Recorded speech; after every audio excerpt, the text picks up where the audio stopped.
Now, Chinese net users are quick to let their opinions be known on issues that matter to them. So as usual, we start off the show with 5 top trending online comments that we've selected from just a few of China's most popular web portals. But before we do that, just to note that at the present time in China, the Lianghui, or 2 sessions, are taking place in the Great Hall of the People in Beijing. Now, these consist of China's top parliamentary body, that's the National People's Congress, often known as the NPC, and its top advisory body, the Chinese People's Political Consultative Conference, the CPPCC. And just to explain these here, because many of our stories today will come from these 2 bodies. So sessions are going on at the moment. They'll go on for the next week or so. And at this, laws for the foreseeable future will be ratified at the NPC, that's the sort of parliamentary body. And a lot of suggestions come out of the CPPCC, that advisory body, sort of think tank, which has people nominated to look at policy in the future and what sort of laws are coming up. So those 2 titles, NPC and CPPCC, if you can keep them in mind.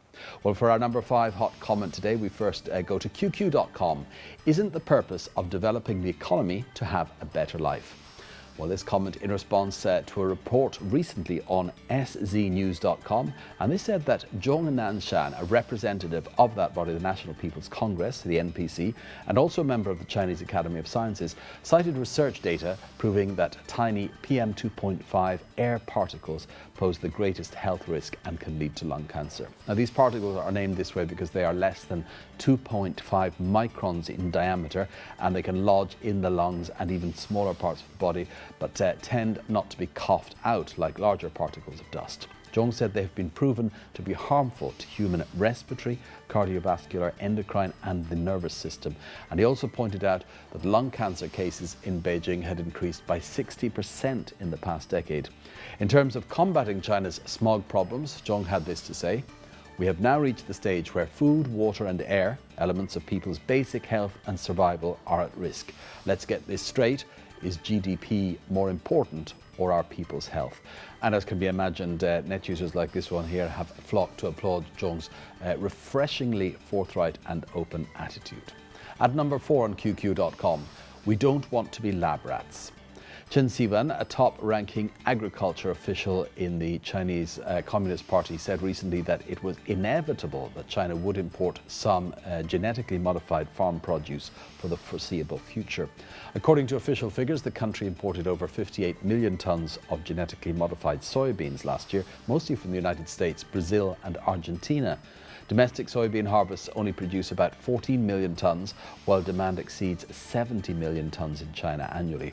Answering a question about the future of GM food in China at a press conference in Beijing on the sidelines of those meetings, Chen said, in fact, that soybeans account for most of China's imported GM food. He also said that the majority of GM crops in China are actually cotton rather than food crops. And responding to growing concerns amongst the Chinese public over the safety of GM food, Chen said there was no evidence so far to prove that genetically modified food was harmful to humans. But this poster called You here would prefer a more definite answer, it seems. Moving on to our number 3 hot comment, which is on 163.com. That stuff is only used for imposing fines and maintaining social order. Well, that stuff here is this poster's rather dismissive description of the pride and joy of Changchun City's Public Security Bureau, a recently installed public surveillance network of security and traffic cameras dubbed Skynet.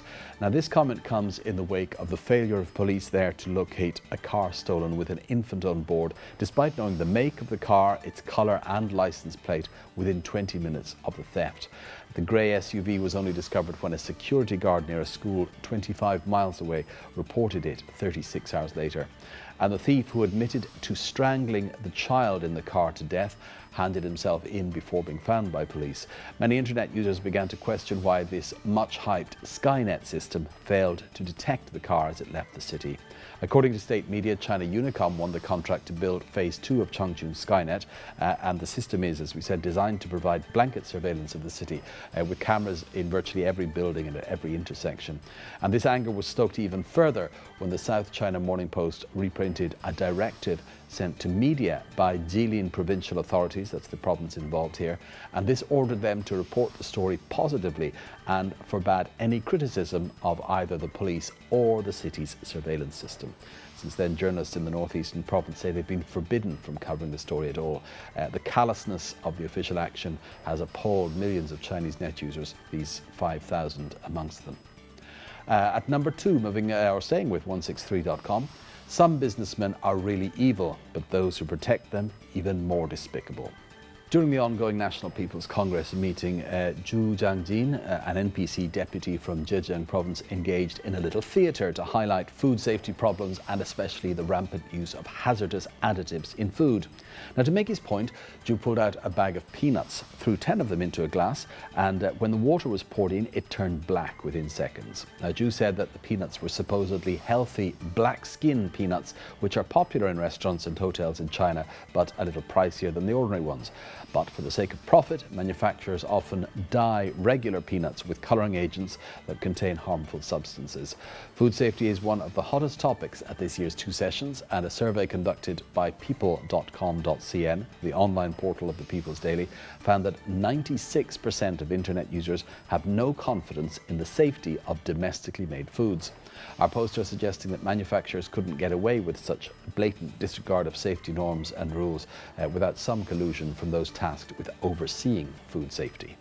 And finally, our most popular comment of the day today comes from QQ.com, and it says, "So only Li Tianyi has a name? What about the other 4? What are their names?"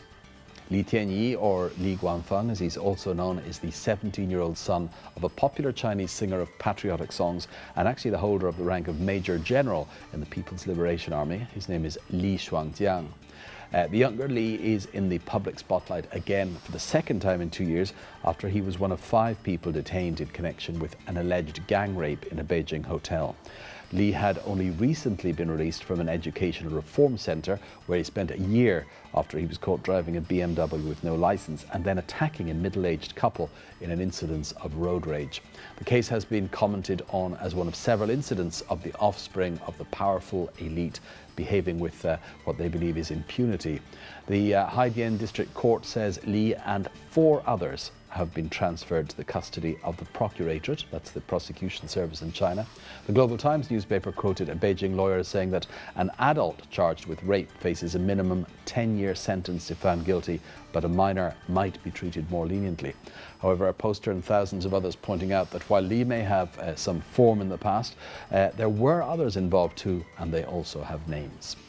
Well, that's the story behind our top comment of the day here on China Take. Coming up next, celebrity members of the CPPCC. What good are they?